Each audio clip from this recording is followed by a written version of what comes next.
You're listening to an African Elements top news story for April 5th, 2025.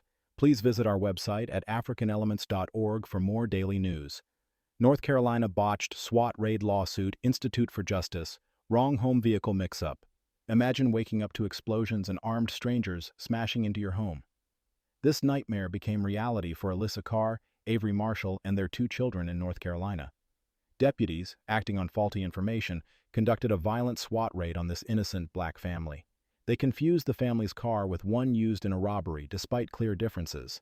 Now, the family is fighting back, seeking justice for the terror and destruction they endured. This story highlights a disturbing pattern where mistakes by law enforcement disproportionately harm black communities. The raid left the Carr Marshall family traumatized and their home damaged. Moreover, their experience underscores the urgent need for police accountability and reform, especially concerning high-risk operations like SWAT raids based on questionable evidence. The entire disastrous raid stemmed from a basic error. Deputies couldn't tell 2 different cars apart. They were looking for a 2007 Nissan Sentra linked to a robbery. Instead, they targeted Alyssa and Avery's 2017 Nissan Altima. The vehicles were different models, years, colors, and had unique license plates and VIN numbers. These differences should have been obvious flags. To get the search warrant, deputies allegedly misled a magistrate.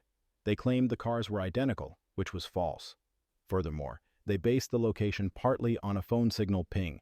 However, they failed to mention that 5 other homes were also within the 52-meter radius of that signal. This crucial omission painted a misleading picture, consequently leading the magistrate to approve a raid on the wrong home.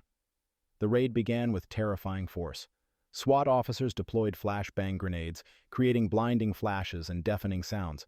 They shattered the family's doors to gain entry.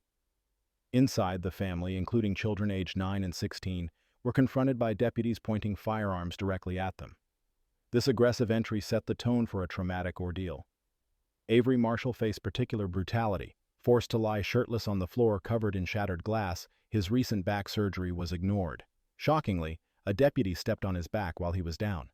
The children were also interrogated at gunpoint, a terrifying experience for anyone, let alone minors. Throughout the raid, the family endured questioning despite the officers lacking any real evidence connecting them to the crime, thus compounding the trauma of the violent intrusion. The actions taken during the raid clearly constitute excessive force. Using flashbang grenades in a home with children, smashing doors without confirming the target, and pointing guns at unarmed family members are inherently dangerous tactics. Forcing Avery onto broken glass and stepping on his injured back demonstrates a callous disregard for his well-being. These weren't the actions of officers making a careful arrest. They were acts of aggression against an innocent family. Adding insult to injury, deputies reportedly taunted the family after destroying their home. They suggested the family should be glad more damage wasn't done. This lack of remorse or accountability is chilling.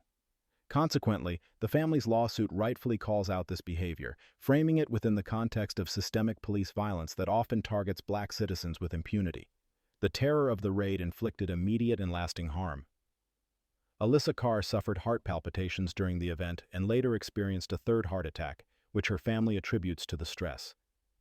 Avery Marshall not only had his recent back surgery recovery jeopardized, but also suffered ear damage from the close proximity of a flashbang grenade. These physical injuries are tangible reminders of the violence they endured. Beyond the physical toll, the psychological scars run deep. The entire family now lives with an ongoing fear of law enforcement. Their sense of safety in their own home has been shattered. They require therapy to cope with the trauma. Subsequently, this raid wasn't just a temporary disruption. It fundamentally altered their lives and well-being. In the aftermath, authorities offered the family just $10,249.58 to cover property repairs. The family rightly rejected this offer. It failed to address the significant medical expenses incurred due to Alyssa's heart condition and Avery's injuries.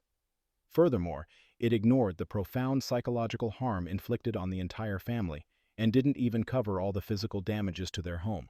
Represented by the Institute for Justice, the Carr Marshall family has filed a federal lawsuit. They are suing the Lee and Pender County Sheriff's offices, alleging violations of their 4th and 5th Amendment rights.